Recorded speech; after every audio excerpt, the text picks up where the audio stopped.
minutes story of was just telling sacrificed jokes, for jokes. and then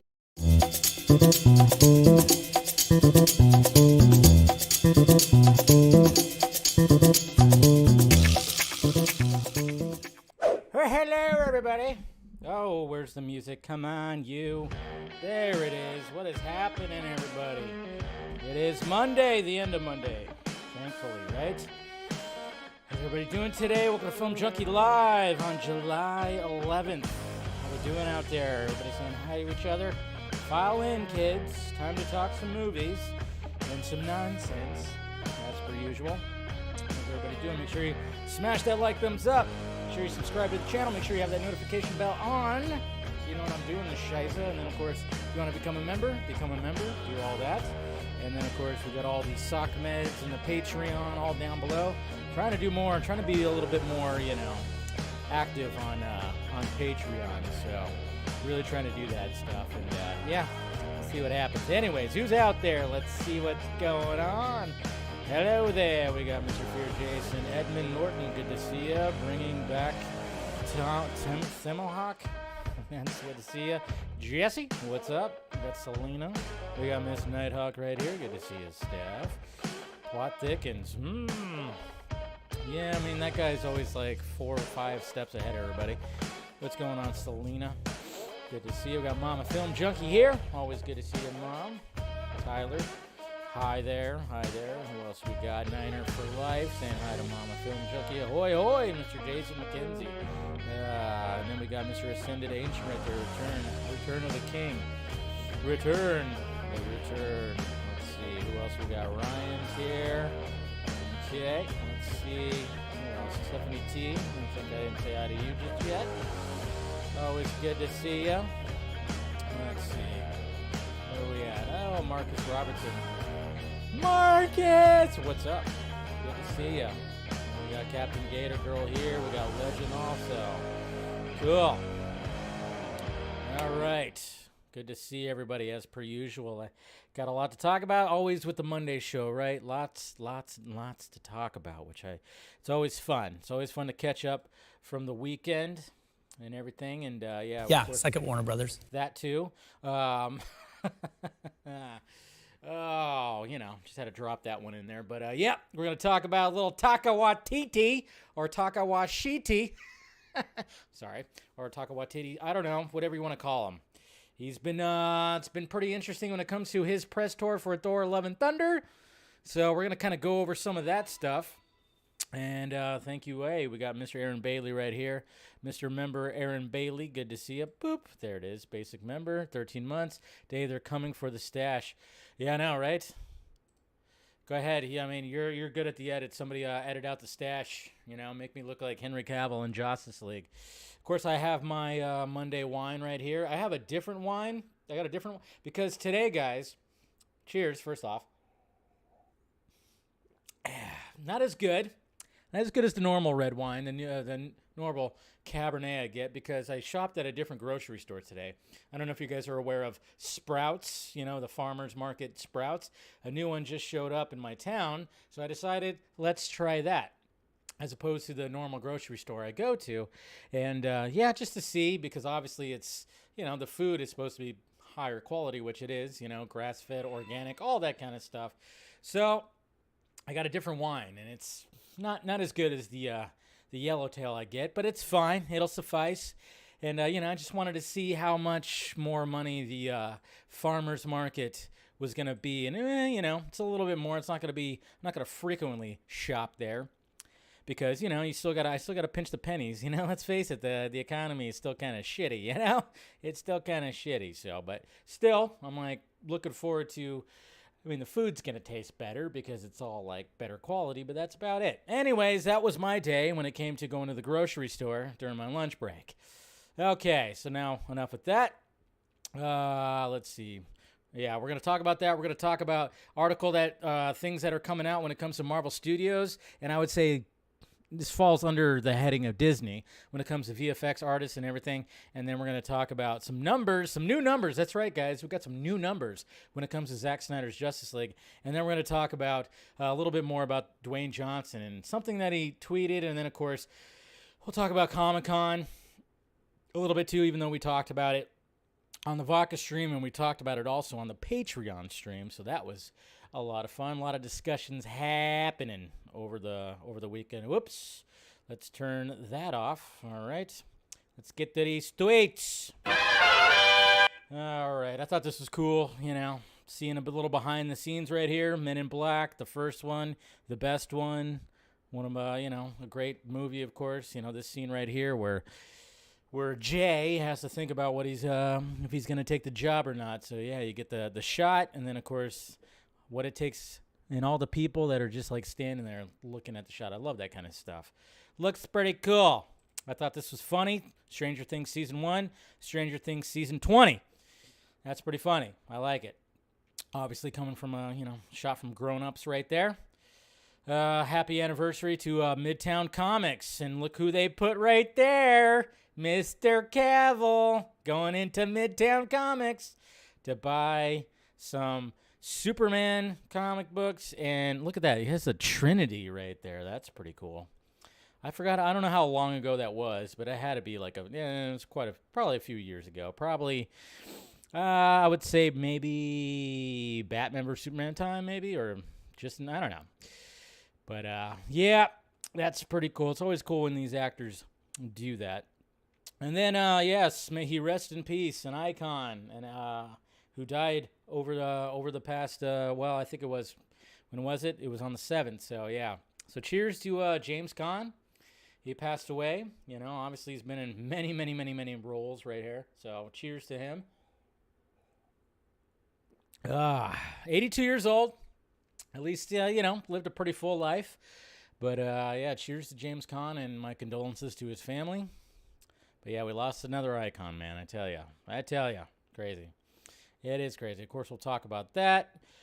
Stephen Ewan has joined the cast alongside Robert Pattinson, Naomi Ackie, Mark Ruffalo, and Toni Collette in Bong Joon-ho's next film, Mickey 7, which that's going to be something pretty amazing, so that's cool. Anyways, all right, we'll talk about that, of course. Here's a cool little shot from Prey, showing the Predator right there. I like it. Yeah, we'll do all that, and then, of course,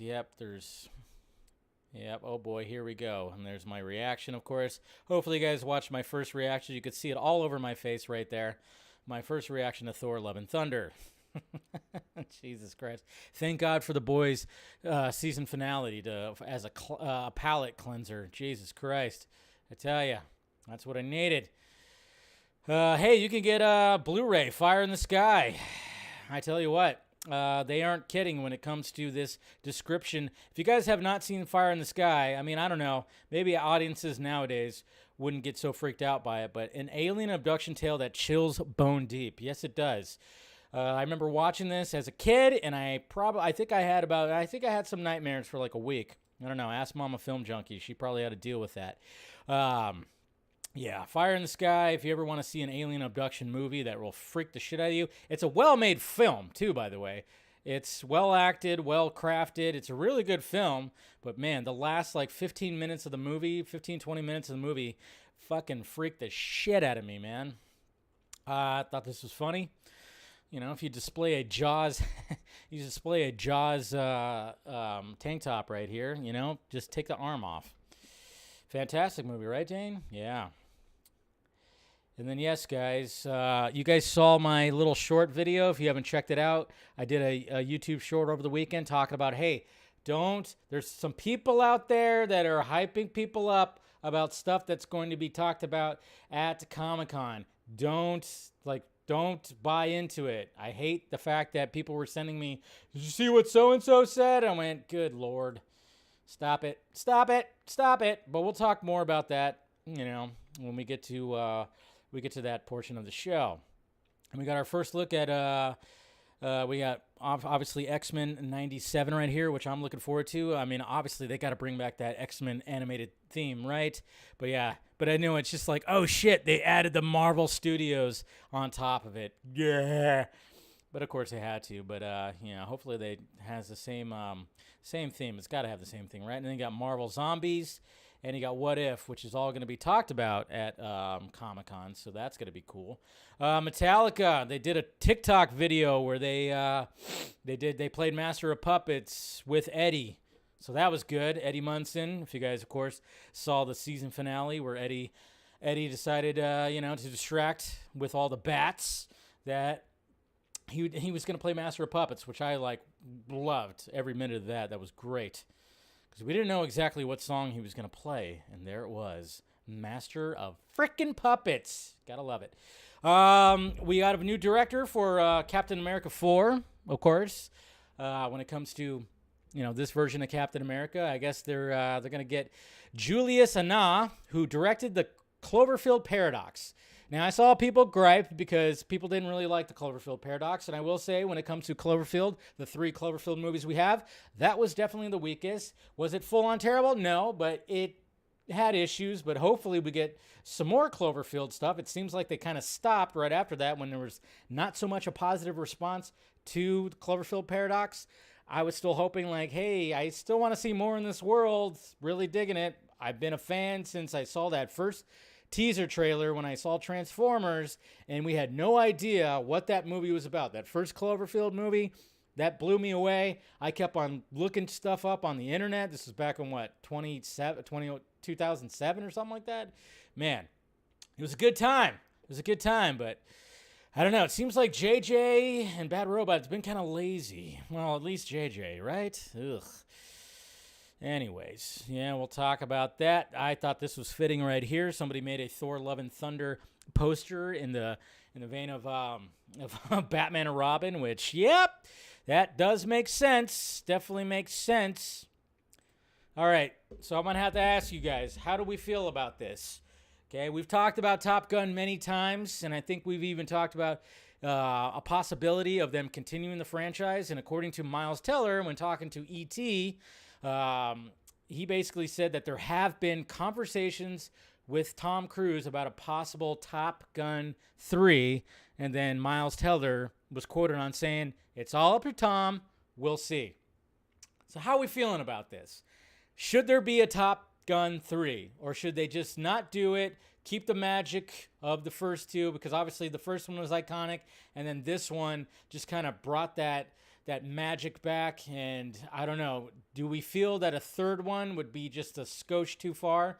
Because it seems, it is nice that, yes, there would be a Top Gun trilogy. That's pretty cool. And anybody who has that in their library of Blu-rays or whatever, it would be kind of cool to have a Top Gun trilogy. But how are we feeling here?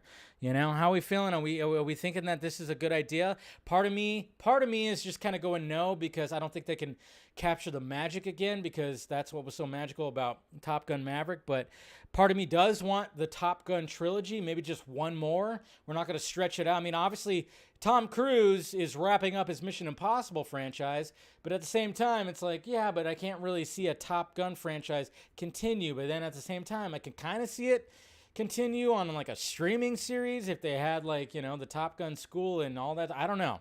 What are we thinking here? Why not? Okay, we got some people saying why not. So that's good. If Kaczynski directs again, and Corey writes again, okay. So some people are about it. Sometimes you got to just let movies succeed without a sequel. Yeah, I can see what you're saying, Stephanie. The third act of the second movie brought it down for me. Leave it alone. Okay, so there you go. Yeah, so some people are have it focus on Rooster and Phoenix as central characters, with Maverick as the mentor figure like Viper in the first film. Yeah, I know. If they could come up with a really good story, I'm down. But there's something that they just captured lightning in a bottle somehow again 30 plus years later. So I'm just kind of wondering, I don't know. I'd be worried about it, but to be honest, it seems like Tom Cruise is just still on top of his game, and he's going to make sure, working with people, that it would be something special if it does happen. So I don't know. We'll see. And if it does happen again, whenever it comes out, I'll grow the mustache out once again, because this is not, the mustache will remain right now, but it's not going to remain for, who knows when we'll see when it comes out, so. And then Michael Imperioli, he also died too this past couple of days right here. We lost another one, which he's been in numerous films, but mainly people know him as from The Sopranos. Oh, no. Yeah, well, has revealed that sorry, now I said the wrong name. Tony Sirico Rico. Sorry, totally said the wrong name right there. But yes, Tony Sirico passed away. Not obviously he in the shot right there is announced it right there. But yeah, he died at 79. And been in numerous things, but mainly people know him from Sopranos. I never got into Sopranos, but but may he rest in peace also. So raise your glass out for him too. 79 years old. Didn't quite make it to 80, but, condolences to his family and friends, too. Yeah, seems like anytime, an iconic actor, passes away, there's always another one, and usually there's always the trifecta, right? Always seems like the trifecta. And guys, okay, so speaking of Eddie Munson, the Eddie Munson character, and Stranger Things. I mean, obviously, it is crazy because when it comes to these characters that they introduce in these seasons for Stranger Things, I mean, there's been, of course, like Sean Astin, he played that one character. There's been, of course, what's her name in the first season. There's been side characters that aren't part of the main cast that get killed in this series that we kind of like, oh man, I like that character, and then they get offed within that season. So naturally we thought, okay, Eddie was going to get off too. I mean, especially when you see a story arc, you kind of go, yeah, I could see him sacrificing himself, which he essentially does. Okay, and spoilers for anybody who hasn't seen Stranger Things season 4 yet, but I have a feeling that he's coming back. Just because talking with people who are familiar with the Dungeons and Dragons lore that this story is kind of based off of, and what they play also in the series, there is a character, the Vecna character has a right-hand man who ultimately became his betrayer, which means he killed him, and his name is Cass, the Bloody-Handed, a vampire whose sword is the sword of Cass, is also an artifact, okay? So I'm thinking, hey, Eddie died, right? But what did he die? How did he die? He died because he got attacked by bats. Bats could turn people into vampires, essentially, right? So I'm thinking maybe Eddie's going to be coming back as this kind of character. And the fact that he's such a fan favorite, I would not be surprised if the Duffer Brothers were like, hey, that's a good way to bring him back. Or maybe they already had it in their heads that that's going to be the case. That's right. So we'll see. But I'm thinking he's going to be back. People love this guy way too much. This character. He's very likable. And yes, I did say dungeon, you weirdos. It is canon. It's going to happen. I think it's going to happen. It'd be cool. And, yeah.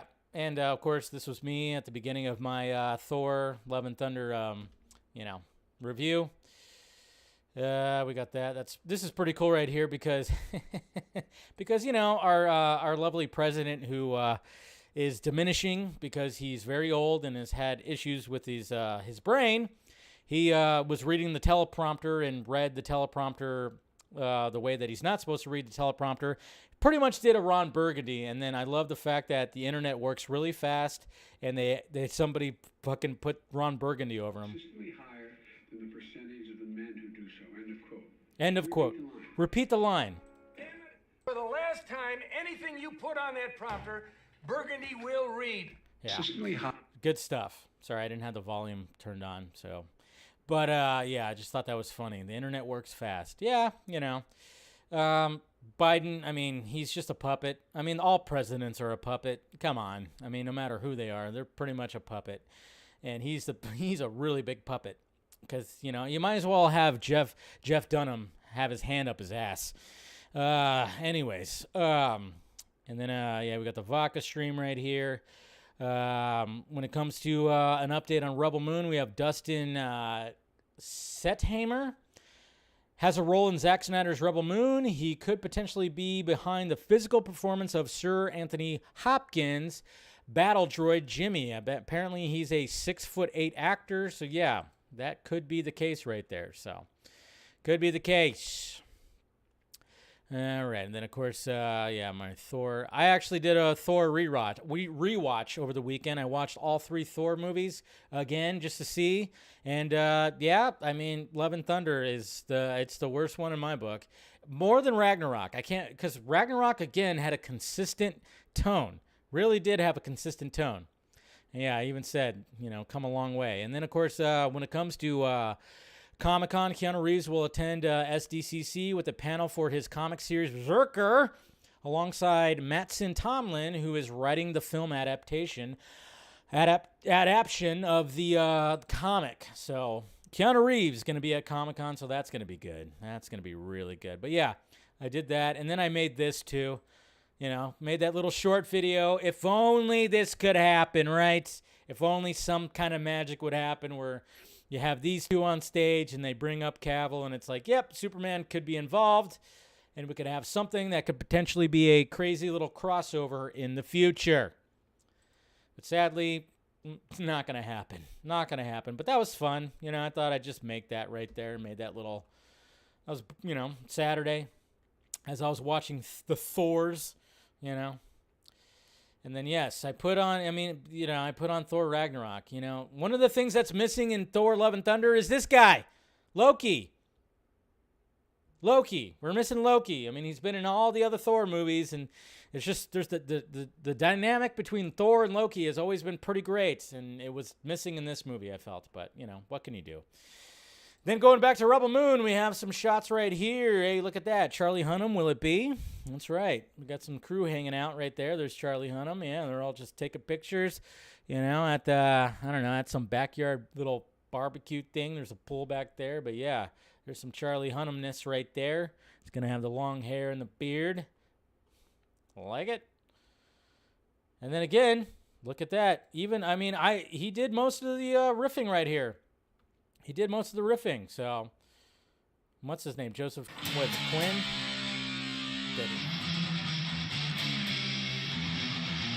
So when he had the double, that was for the solo, but he did the main riff.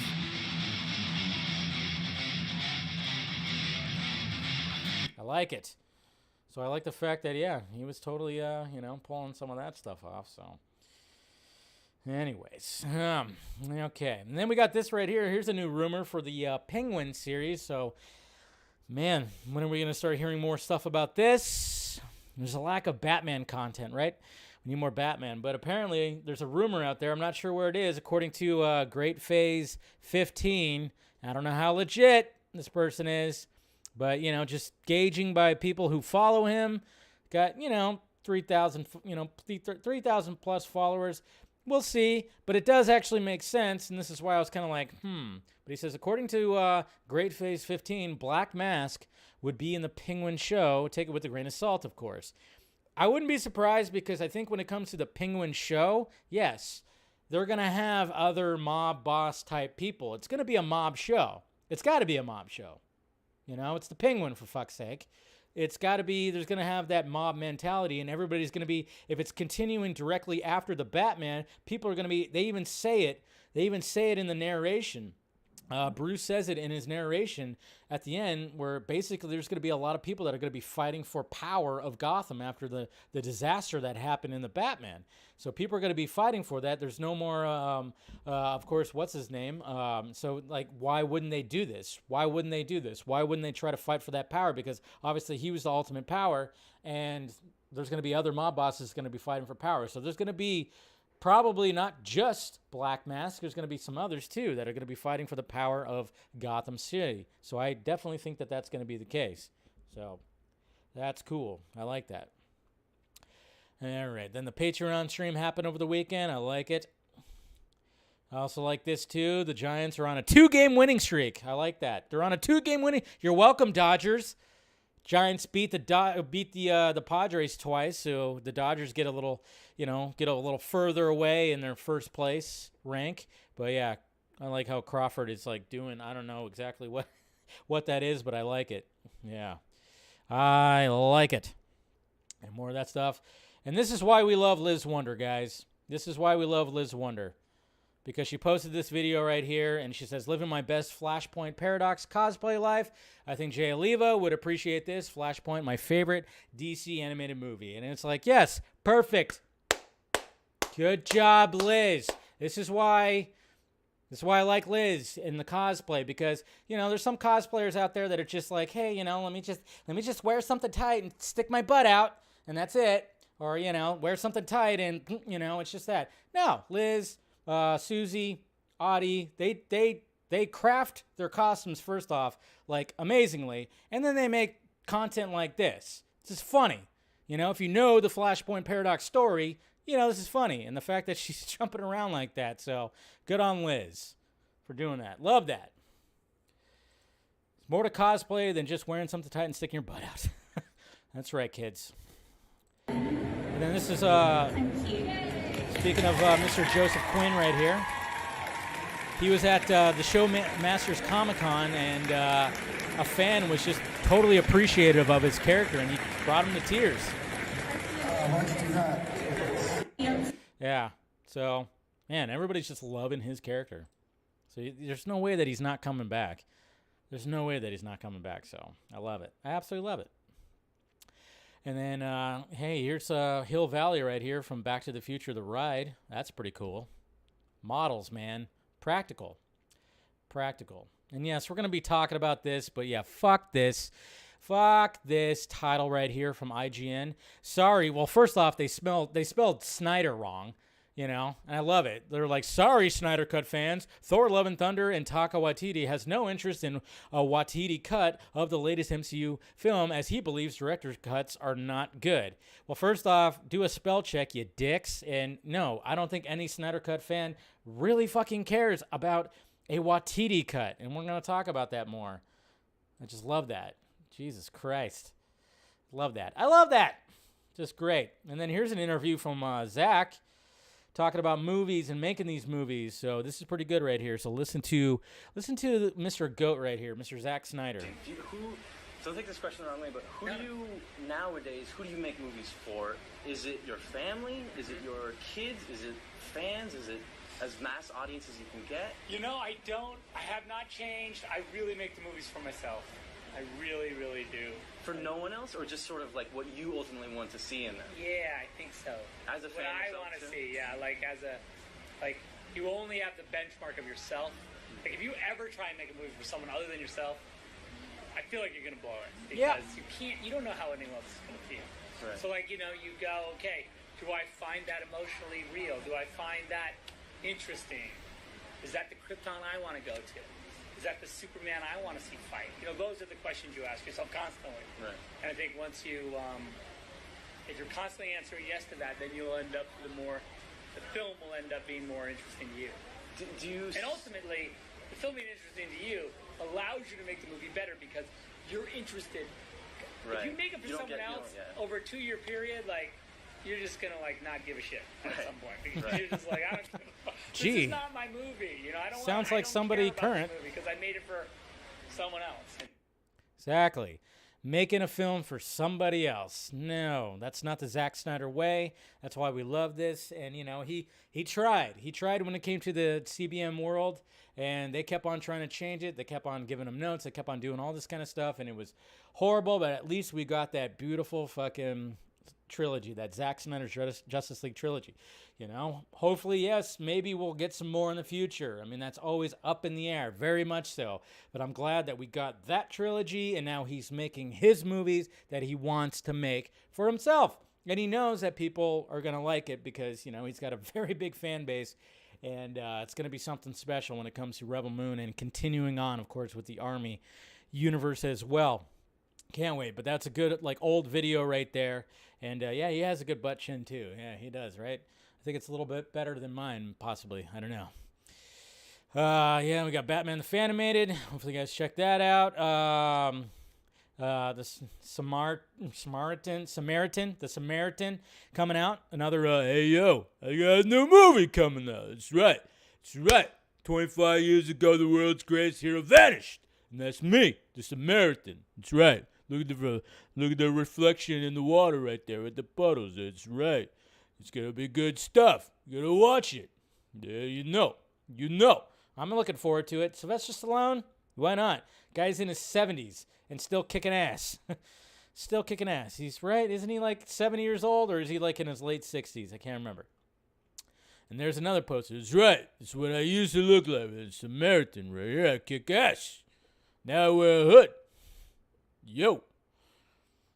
It's good stuff. Is mine better? Okay, thank you.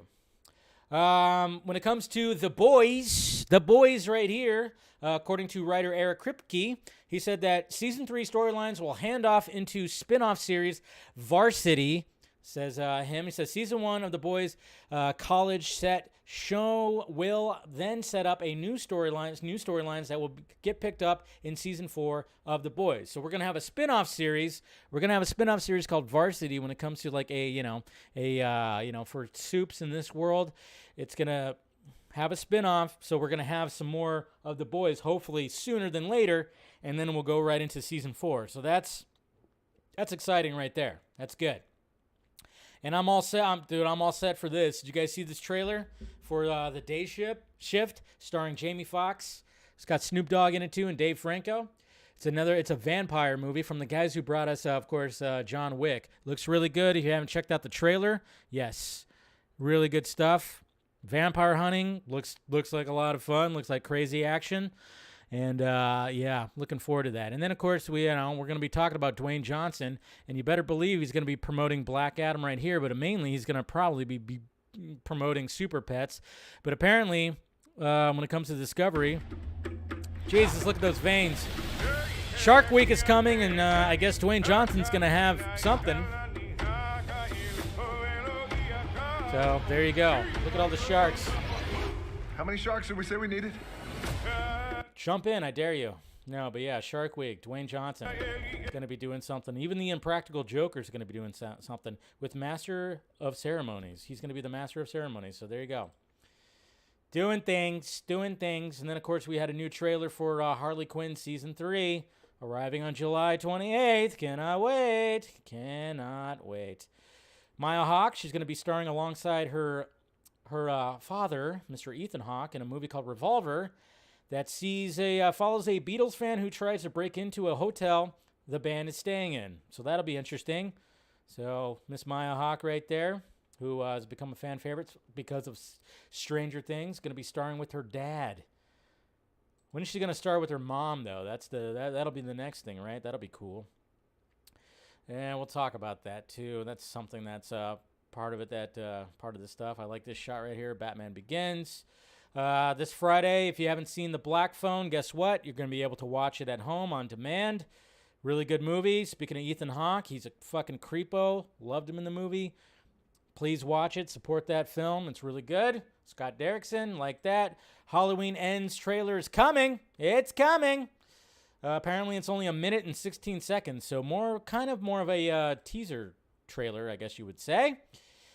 And then Screen Rant, they posted this right here that says the most recent odds put Henry Cavill ahead of Rajan Page and Tom Hardy in the running for the next James Bond. That's right. Let's open this up right here because we keep talking about Cavill, and if Warner Brothers Discovery is not going to play ball when it comes to him and Superman, guess what? He might end up being the Bond. I don't know. According to the betting website, it's called Ladbrokes, Henry Cavill has passed Tom Hardy as the new favorite to play the next James Bond. Cavill ranks as a number 1 of the Bridgerton star. This guy right here, I'm probably saying his name wrong, Rajan Page. I know a lot of ladies are swooning over him after Bridgerton, and so he was up in the running too. He was second, and Hardy is now third, who have been held to the top spot, at different times. Cavill leads the pack with a 3-1 odds, while Page and Hardy are close behind with a 7-2 and a 6-1 odds, respectively. So that's what's happening right now when it comes to that website. Now, it doesn't mean shit, but it just kind of shows you that people are going, hey, this Henry Cavill guy, I mean, if he's not going to be Superman, maybe he could be James Bond. I mean, I think we all prefer him as Superman, sure. But, again, if WBD doesn't want to play fucking ball, then guess what? Dun. He's gonna be this mother. I like this edit right here. I mean, come on. He could be Bond. Shaken, not stirred. He'll have his actual accent, too. That's the thing. You won't have to do like another accent, so. That's always good, right? And then we're getting our first images from the new space telescope. The new space telescope that shows that went out really deep, and it has like, you know, better lenses and shit like that. Look at all that. That's right. There's a lot of shit out there. That's a lot of galaxies. Pretty much that's it. Look at all those galaxies. That's right. We are definitely not alone. There's so much shit out there. But yeah, that's kind of cool. These are some of the first images right there. But look at all that. Look at all these galaxies. So many freaking galaxies. It's the multiverse right there. Captured the multiverse. And then look at, so you can see the difference. So that was the Hubble. The Hubble telescope is right here, kind of blurry. This is the new telescope, I think. That's a transition right there. So everything's looking a little clearer. Look at these galaxies. So cool. So cool. Can't wait to see more images from that telescope. It's going to be good. Going to be good. All right. Let me refresh this poll right here because we're going to go right into the main topic. Refresh the poll. All right. So here we go. I posted this right here for Twitter, and I said, should Taika Waititi direct Thor 5? According to Twitter, after 260 votes, I only did it for an hour, so that's all I got. But, yeah, it says, director, you know, it says 89.6% of you do not want him to direct Thor 5. Makes sense. Seems like a lot of people are kind of on the reservation. But, of course, you know, a lot of people that follow me, not really a fan of the guy, so I can understand that. Yeah, there's that aspect to it. But I also did a YouTube poll. Let's see where the YouTube poll stands right now. When it comes to, I asked the same question in the YouTube poll. And let's see how many people voted. Let's see. There we go. Well, this is over 1,000 votes right here on YouTube. I asked the same question. 80% says no. 20% says yes. So pretty much, you know, kind of close. Seems like when it comes to the two polls, yeah, around, it's like averaging 20% want him to direct the next Thor movie. And I'm just kind of wondering, will he direct the next Thor movie? Who knows? Because it's been interesting. It's been very interesting. I'm not sure exactly. I mean, it's Taika Waititi. He's definitely a firecracker,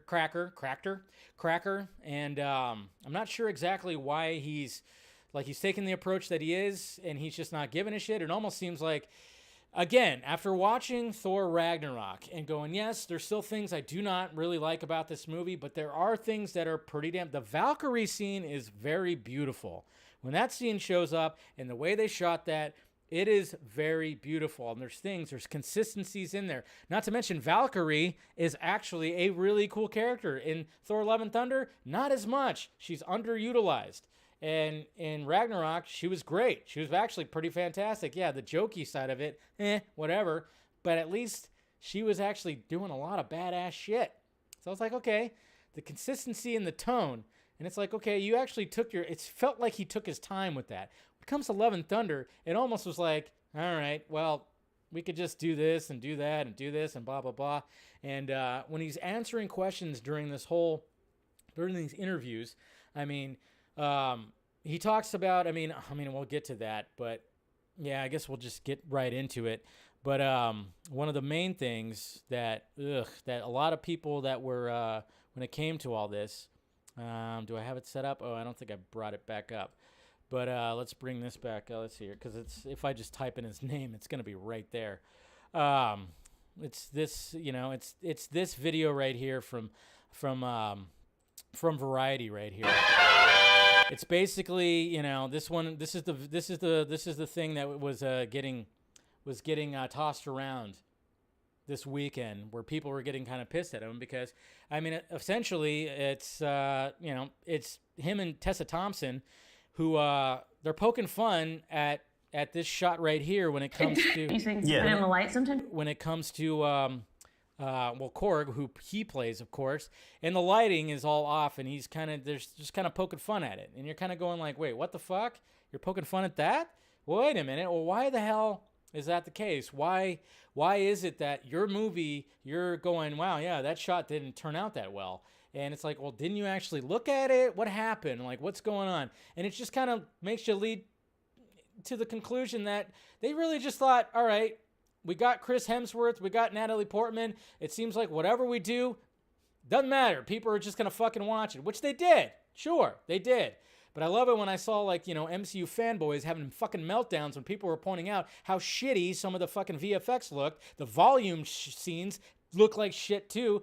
I'm not saying like every shot looked horrible, but a lot of them, most of them, sure. And when you see a video like this where they're actually like making fun of the whole thing, it's just like, you kind of go, what the hell? That's not what it's supposed to be like, you know? You're not supposed to do that. Remember when Zack Snyder did this, when he was talking about his shots of Army of the Dead? He was actually showing like how he crafted it and how his shots look when it came to the dream lens and all this stuff and perspectives and everything. And he was drawing on it and all that stuff. That's kind of what a director should do, not poke fun at it. It almost seems like, did you actually take any time to make anything quality? Probably not. I don't know. It's all very interesting. And like I said, fuck this IGN. Mr. Adam Bankhurst, of course, had to do with this right here, which makes no sense. It's like, really? Okay, so IGN was like, all right, we have to capitalize on the whole Snyder Cut thing when it comes to the Waititi cut.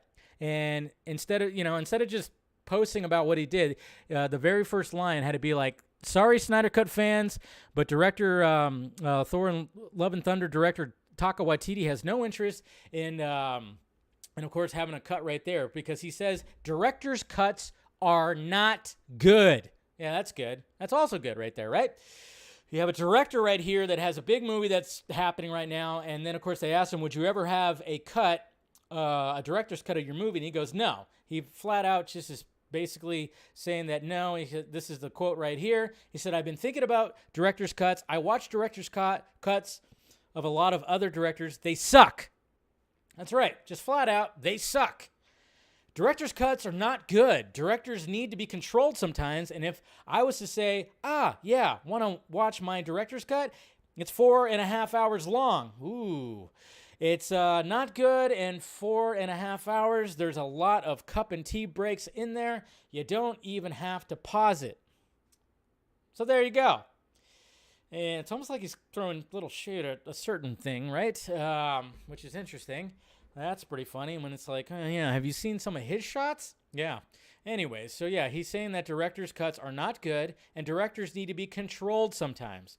I mean, I guess you could say in some instances, yeah, maybe they're, sometimes the studio does need to be like, hey, you're kind of going off the reservation here a little bit, reel it back in. But at the same time, we all want to see what this person wants to make. Let them make what they want to make. But at least, if you're going to release something in the theater, there's nothing wrong with releasing a director's cut on video. But nobody wants a fucking director's cut of Thor Love and Thunder. What else are we going to have? More jokes. More jokes. That's all you're going to have. More jokes. And you get into edit, you're like, I still kind of like it. And then after about 6 months of being in the movie, you realize it was fun on the day, but it doesn't have any business being in the movie. So pretty much he's saying that, we had fun shooting it, but after I've watched it over and over again, it sucks. I'd say my cut would probably have a few more jokes in there. You think?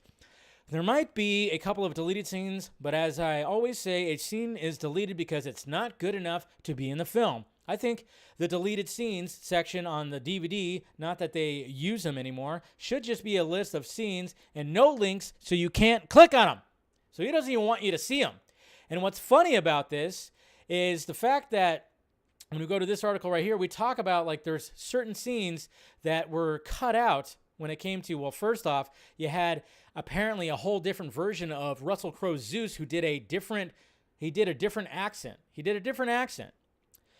And he did a whole different accent when they were doing that. So he used the one that's really, really, really weird. And, it's this article right here. It's because we had a scene that had Jeff Goldblum in it. So Jeff Goldblum's character in Ragnarok showed back up in it. Peter Dinklage, who was in Infinity War, who helped, of course, get the Storm Buster or whatever the hell it's called. And then Lena Headey was also in the movie. And apparently she's suing. She is suing Marvel Studios for, I guess, not getting the pay that she was promised because her scene got cut out. So that's all happening right there. I wrote the thing, so when you cut anything, it's a little bit of a challenge to yourself because you're like, am I not that good? Should I have seen this coming? But every film I've done, I've probably cut the same amount out. When you go into the edit, you never know. A scene on its own could be the most funniest thing or intriguing thing, but sometimes those things, if you keep them in, will just make the movie screech to a halt. So you have to do what's best for the film. One can only assume that sequences of Bale's gore butchering the characters portrayed by Goldblum and Eitri, but nothing has been revealed about those things. And basically just talking about that. If you ask those actors who were cut out, Jeff Goldblum, Lena Headey, Peter Dinklage, they all understand how it works. They have been in the game long enough, but that's just the way I look at things. But then, of course, right here it says Headey, whatever say your name is. Former management isn't quite as easygoing about the situation, seeing that they are suing the actress over the cut role. All right, they're getting sued by, it's all crazy. Yeah, the accent was weird, right, when it came to Zeus. A lot of baggage. There's going to be some more, people suing people and all this stuff. And, it's all fucking crazy. It's all crazy. And then, of course, there was even Christian Bale said a lot of things were cut from his character, said some funny stuff and some creepy stuff got cut from his character. They got left on the editing floor. Of course, it's all just a big weird shit show. And then also he who liked the fucking screaming goats? Anybody? No, because it was annoying as hell. There was nothing funny about the screaming goats. Okay? But apparently that came from a Taylor Swift meme. They were never meant to be screaming. The goats were always going to be there because they are in the comics, but we didn't know how they would sound. Then someone in post-production found this meme of a Taylor Swift song that has screaming goats in it. I didn't even know that existed. So I hear the screaming goats, and I felt it was awesome. A lot of people think it's me screaming. It's not. Wouldn't be surprised. Oi. Yeesh. Oi, oi, oi. Ugh, the screaming goats. Very, very, very, very fucking annoying. So, Taika Waititi basically shit on director's cuts. He shit on a shot in his very own movie about the VFX. And, just basically, he also said in an interview, too, that, and he's probably joking most of the time, but it's kind of hard to grasp. Is he joking? Is he serious? He's such a firecracker, and it just seems like he doesn't care what he says. And like I said, when I tweeted out, I tweeted out that me, myself, and Irene were Jim Carrey's going, just holding back the anger. I'm like, that's Kevin Feige right now, because guess what, Taika? Your film is going to have a pretty significant drop to the next weekend. And the fact that you're just kind of, you were trending and a lot of people didn't like what you had to say, that's not helping. So I'm kind of wondering if Feige or anybody from Marvel Studios was like, hey, can you relax on, some of the stuff you say a little bit? Thanks. Can you do that? He did talk about Thor 5. He joked, he said, I only come back for Thor 5 if Chris Hemsworth comes back for Thor 5. But of course, he's a star, so naturally he would. But that's why I asked the question, should he do Thor 5? I personally would love if somebody else took over, but at the same time, if this part of the franchise keeps making money under Taika Waititi, then fine. Obviously, he's going to be directing a Star Wars film. Yeah, there's that. And then, of course, in interviews, he did say that he asked Natalie Portman to be in his Star Wars film, but then, forgetting that she was Padme, but I think that was all just a big stupid joke. He's got a weird sense of humor. But who also has a weird sense of humor is James Gunn. And somebody brought this to my attention too. Has James Gunn even posted anything about this, or is he just busy, not really doing anything? It is kind of funny how James Gunn, I haven't really seen anything from James Gunn posting about Thor Love and Thunder, and the Guardians of the Galaxy are in the movie. That's pretty weird. Chris Pratt did. Chris Pratt posted it, and he posted a little selfie with him and Chris Hemsworth, but it's just kind of funny. I'm like, wait, has James Gunn? Yeah. Has James Gunn said anything about this? It is kind of strange. You would think he would have been all over that, because James Gunn is very much active on Twitter or on social media altogether, and it's just kind of like, Anyways. So there you go. I don't know. You'd rather have James Gunn. Yeah, you know what? I know people hate James Gunn too. I don't hate him. I think what he's done with the Guardians of the Galaxy franchise was actually, I'm enjoying it. I didn't enjoy the second one as much as the first one, but I still enjoyed the second one, and I'm looking forward to the third one, you know? So I don't put him in the same category as Taika because I'm not enjoying his Thor movies. I'm not. I've said it before, I've liked his other stuff that's non-CBM and whatever the fuck, but I just don't know, and now I'm just worried about this Star Wars film, and I know a lot of people are saying, like, yeah, it's not going to happen. It's not going to happen. I'm like, it's in pre-production. From what I gathered, it's still very much in pre-production. It is happening, and buckle your shit.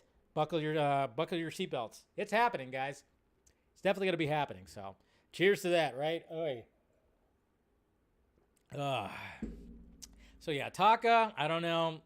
Especially the VFX thing is what really irked a lot of people, because this is going to lead nicely into the next topic, which is about Marvel Studios and the VFX houses and the people who are working on these VFX, because this article came out, which is very interesting.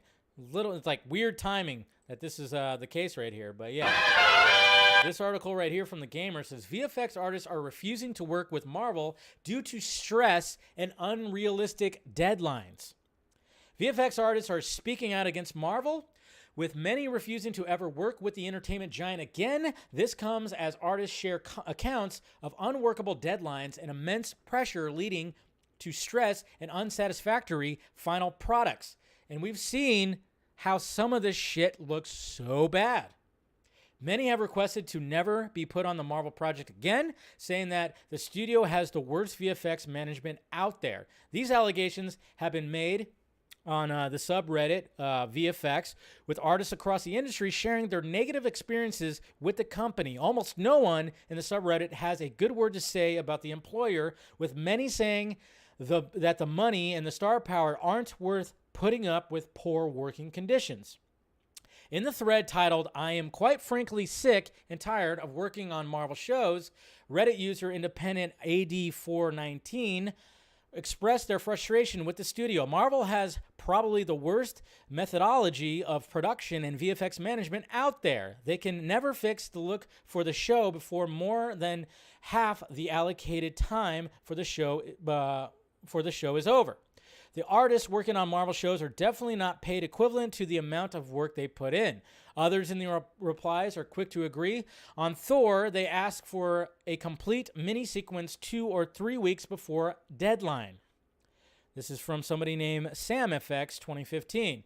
Mickey Moomoo's account is much the same. I request not to work on Marvel movies and TV shows. Unfortunately, they're becoming our biggest client. They expect a smorgasbord of options so they can change their mind 3 more times.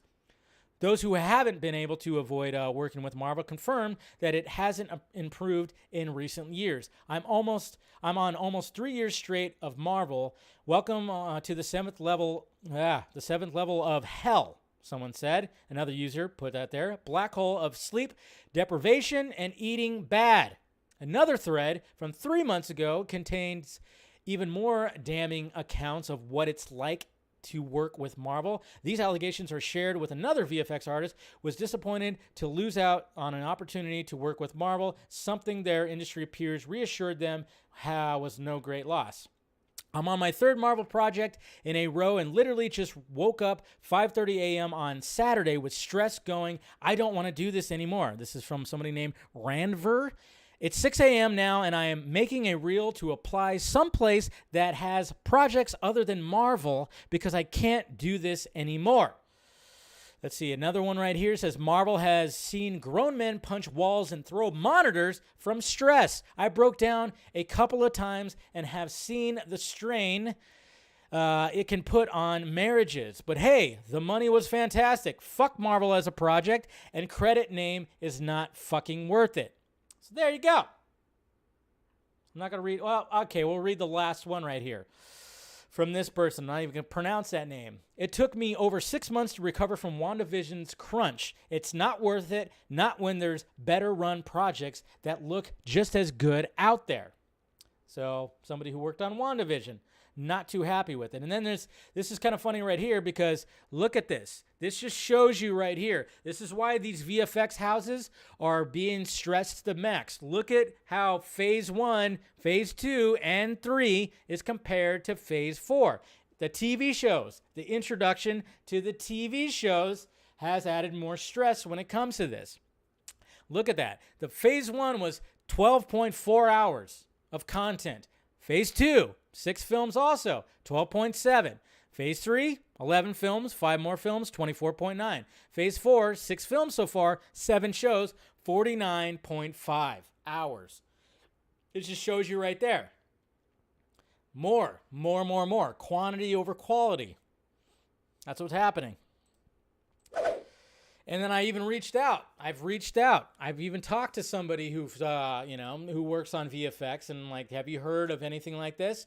That person said, yep. But mind you, also, he has heard that people have had pleasurable experiences too. So this is not every VFX house, but there are people that are getting stressed in the max. But yes, definitely has heard about the ridiculous deadlines and the long hours. But also, that's also with other studios too, mind you. It's not just that. And then somebody brought it to my attention too that it's not Marvel Studios. It's just Disney. It's just fucking Disney. Disney owns 39% of the goddamn film industry, so naturally they just have so much shit they're going to be doing, and then they just want these ridiculous deadlines, and then when they want to change shit at the last minute, like Black Panther, it's going to look like shit. It just looks like shit, and there's a lot of shots that look like shit in Thor. I would say that the VFX in Thor Ragnarok were better, definitely better. There's shots, a lot of things, cinematography was definitely better, but there's still a lot of issues with that. But there you go. So that's what's happening, and I wouldn't be surprised if more and more happens. I just love the fact that this all was coming out as Thor Love and Thunder was coming out, and then you have literally the director shitting on one of the VFX shots. It's good, right? It's a good way to do business. Sure, Kevin Feige loves it. All right, now let's talk about... Oh, I had that up too. Let's talk about a movie that has really good VFX. Let's face it. Comes to Zack Snyder and working with his crew.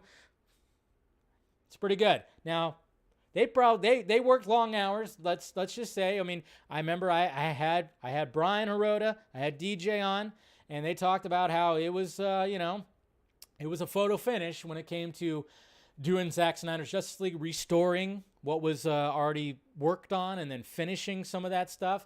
And then, of course, adding new VFX to the additional photography. It was a crunch. But let's face it. When you see that flash sequence, it's just, it's art. It's beautiful.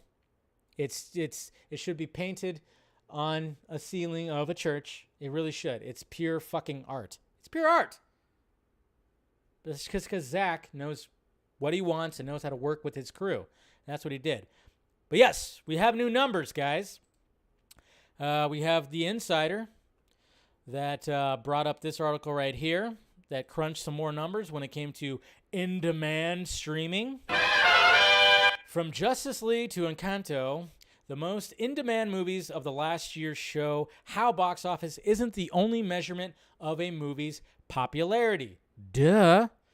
So they have it broken down right here. The research firm Parrot Analytics recently launched Movie Demand, a metric that measures the engagement and popularity of films beyond the box office. And we've heard of Parrot before.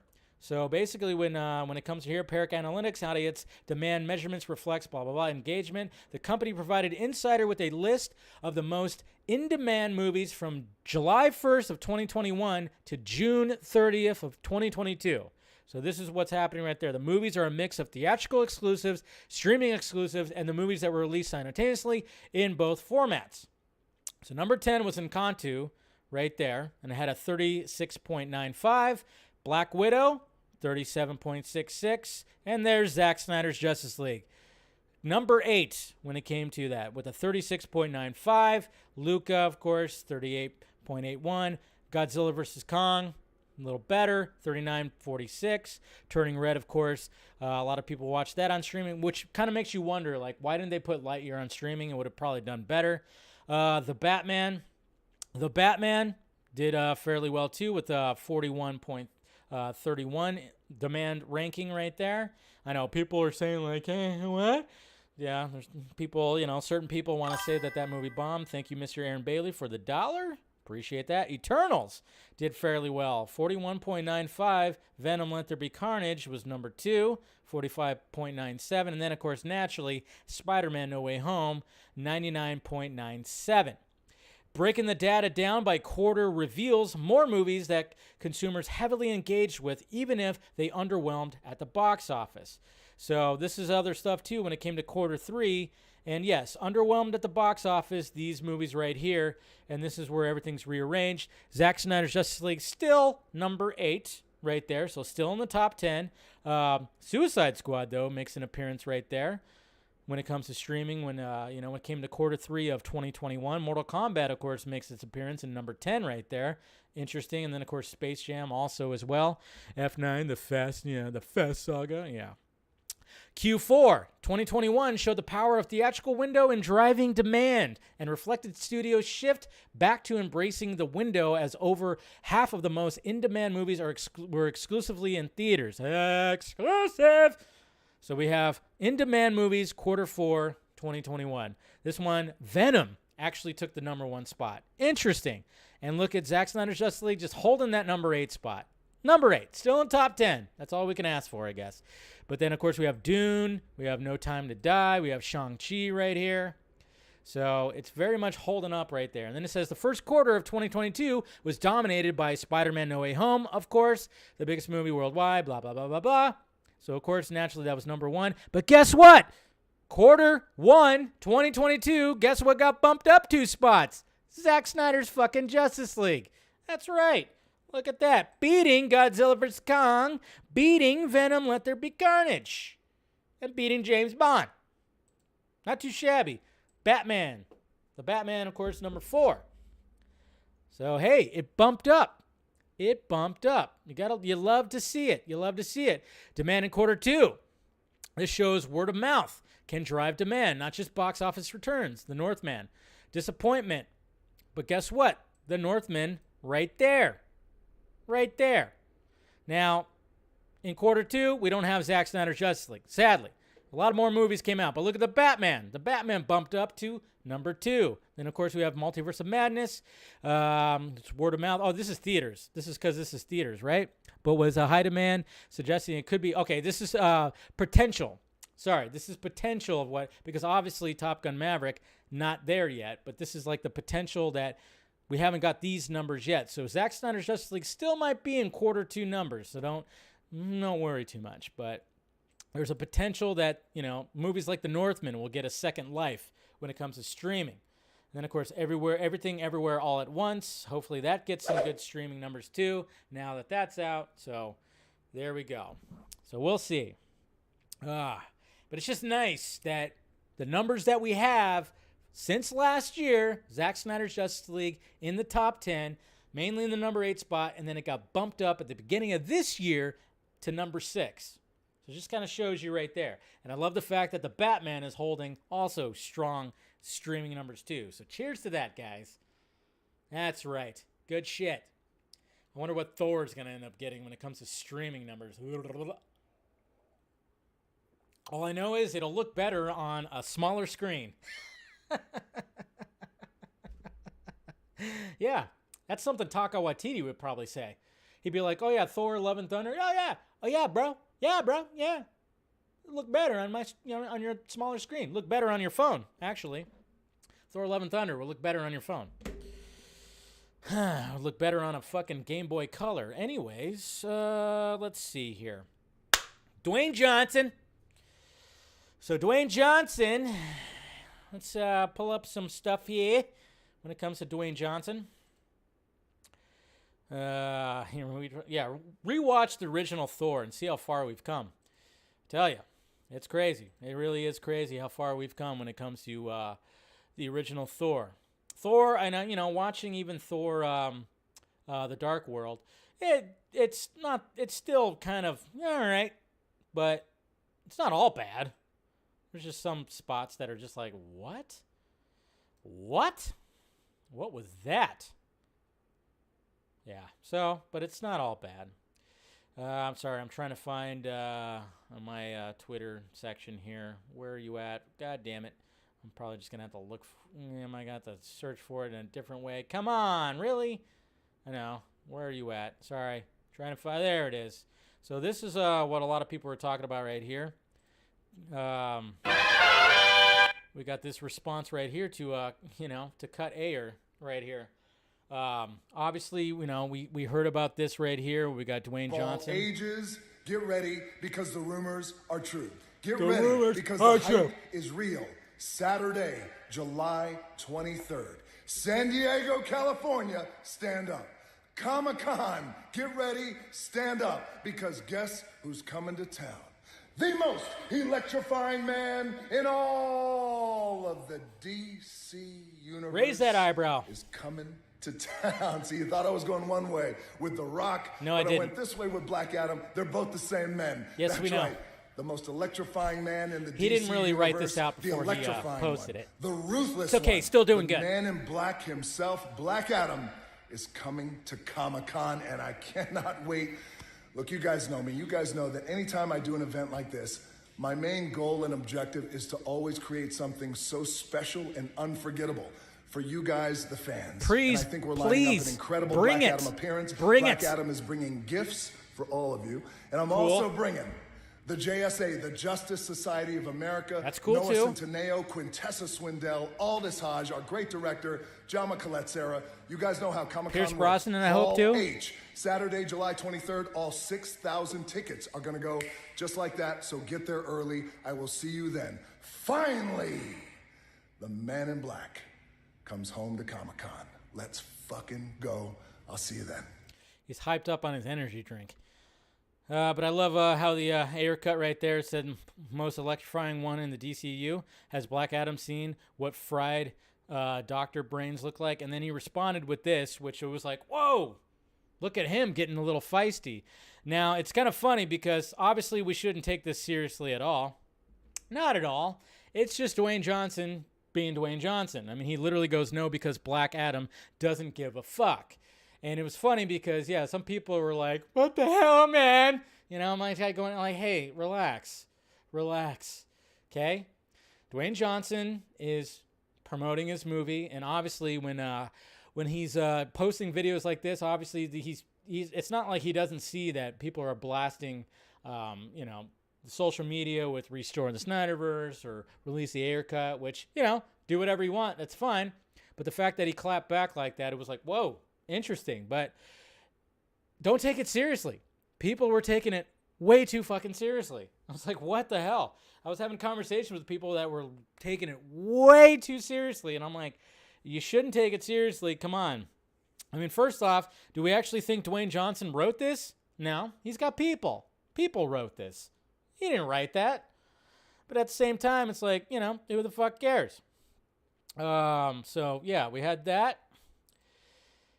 Don't take it seriously, but yeah, he definitely has to bring the goods, bring the hype, and where is it at right here? Let me find the other one that Zachary Levi did.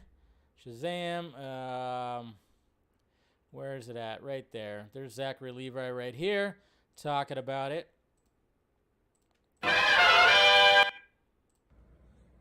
Hey, all you cool cats and kittens. Cool cats and kittens. Taking a little moment of your time to give you an update that Shazam! Fury of the Gods will be large and in charge at San Diego Comic-Con the morning of Saturday the 23rd in the beloved Hall H. So we can't wait to see all of you fans there. You know that Comic-Con is one of my favorite places and one of my favorite times. I wish I was bringing a Nerd HQ this year. Unfortunately, I cannot. Maybe another year, who knows? But we cannot wait to unveil what we have ready to unveil to you that Saturday morning. For all you lucky 6,000 nerds that are going to be with us, can't wait to see you. For everybody else, stay tuned because whatever drops on that Saturday will eventually drop for you too. That means a trailer. Yeah. Can't wait to see you. So there you go. There's Zachary Levi looking very much like Reed Richards right now. What's kind of funny is I remember seeing this right here. Ah, crap. Why does Twitter frickin' do that? I hate that. Bring it back. Ah, there it is. Okay. Somebody posted this right here when it talked about, when Zack has been asked about Shazam and Black Adam in his world right here. So Tyrone asked this, and then you're gonna see a familiar panel asking him about the other. Black Adam is a darker character. He's and you do dark well. So, oh wait, this is just that. This is just Tyrone. Yeah, no, I mean, I think he could fit in the world, so it's interesting. Yeah, definitely. Are we thinking of Shazam in the sequel, or hey, you know what? God bless those guys. Yeah. Oh, that awesome first time we got to talk to Zack right there. Hey, man. Hair's very short, no mustache.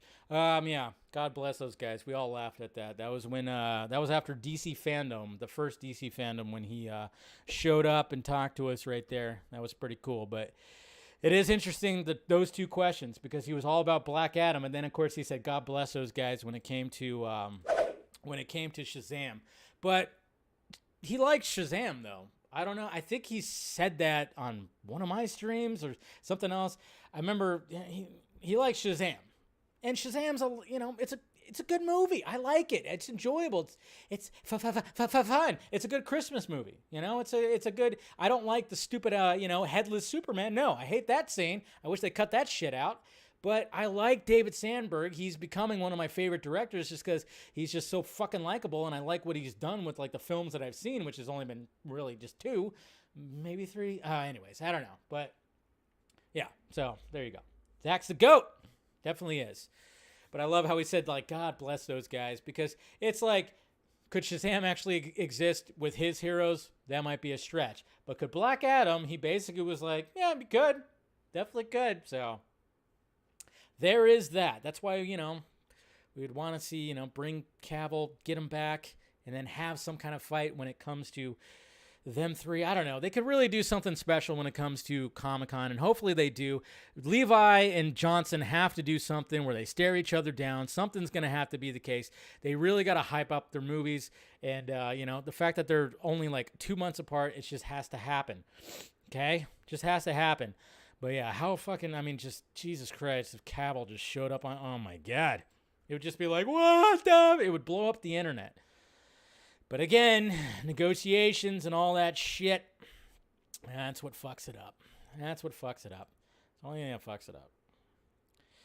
Anyways, all right. Let's go to some Twitter questions. Not too many. All right. Eric Blake. Riddle me this, Dave. What if Taika Waititi went from Thor Love and Thunder to direct Deadpool Kills the Marvel Cinematic Universe? I don't like it. I don't want him to do that. I'd rather have Sean Levy do that. I just, no. I don't want Taika to do that. No. I would not want that. I don't want that. We got a Tombstone video right here. As I mentioned yesterday, I wore the old Zack Snyder's Justice League t-shirt to see Thor Love and Thunder. This is from Ryan, because anyone who thinks a director's cut sucks, well, no, I'm sure I'm sure of it. I hate them. And how about that money raised for AFSP? That doesn't suck. No, that doesn't suck. Yeah. So you got a little Doc Holliday right here. Oh, don't know audio. But yeah, that's where you guys see. I'm sure of it. I hate them. Good scene right there. Good scene. Cooper Knox. After letting the viewing sink in with me for a few days, Thor 4 is the only MCU movie that I flat out hate with a burning passion. And we got KC right there. The only thing great about Thor Love and Thunder is the music. So Krypton, Mr. Najid right here, KC, he's you're a Guns N' Roses fan? And Taika's shenanigans over the weekend helped out Fan the Flames. Yeah. So I see what you're saying. Thank you for being a member for 19 months there, Casey. Jack Martin, if Kenneth Branagh had stayed on, what do you think the Thor sequels would have been like? I honestly reckon it could have gone to the same level as Winter Soldier, especially if Branagh had implemented a darker tone and continued on from the foundation of the first film. That's a weird comparison because Winter Soldier is a spy-y, like, espionage film. So I'm kind of like, okay, if you're talking about quality, cool. But I mean, I don't know. I have like this idea that I'm probably gonna do a sketch on that you patrons know about. So we'll see. But I mean, I get what you're saying to the quality, but it's like, comparing it to a movie that has nothing to do with like a Viking type, Norse god type. It's weird, but I get what you're saying. Kyle Bellback. I feel like you can point to 2018 when Marvel VFX started getting worse. That was the first year they went to 4 films per year, and other than Infinity War and Endgame, they've all been mediocre, bad. Agree? Yeah, but it went from not just 4 films. It went from it's still 3 films, but all these shows, too. And then they're just trying to pump out as much content as possible. So yeah, the VFX started suffering, for sure. But, even the VFX in Infinity War, the Iron Man costume sometimes looks not so sharp. Even the Iron Spidey one looks a little it just looks a little too, phony.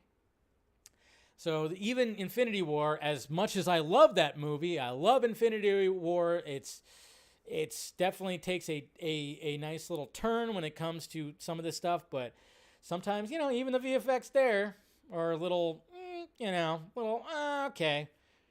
Maybe they could have went another round of layering or, something. I don't know. So a little bit when it comes to that. But other than that, though, I mean, Infinity War is just, that's fucking top tier MCU. Endgame, lower. And, there's still some kind of stuff like that. It sucks because they're screwing artists too now. Yeah, oh yeah. I wanted to show you that. Thank you for reminding me, Aaron. I retweeted your tweet because I wanted to bring that up as well. This right here, when it came to that as well, it says, damn, fantastic artist and cosplay Chris made the Dark Shadow Lord in Thor Love and Thunder and wasn't credited. So yeah, so when we had this right here, the Dark Lord right here, Dark Shadow Lord, he posted this right here. I'd like to show you what I had, and he talks about he had the privilege of building the Dark Shadow Lord scene here alongside Christian Bale's gore. The Dark Shadow Lord was, again, thank you for the $2, and wielder or whatever the fuck. And then it said it spent 2 weeks putting together all of the 3D printed pieces, weighing it at around 40 kilograms.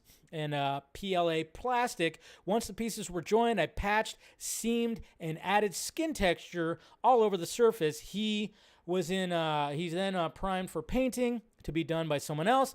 All this was up about 100 hours of body shop work on this big guy. Unfortunately, I did not receive screen credit for this one. But sometimes that's the nature of the biz. Regardless, I'm proud of my contribution. So I like the fact that he's pointing it out, because it's like, what the fuck, Marvel? Can we credit the people that worked on your shit? And I know this is not just strictly Marvel. This has happened. Because like he said, this happens throughout the biz, sure. But at the same time, it's like, it's just crazy how Thor comes out and just all this controversy.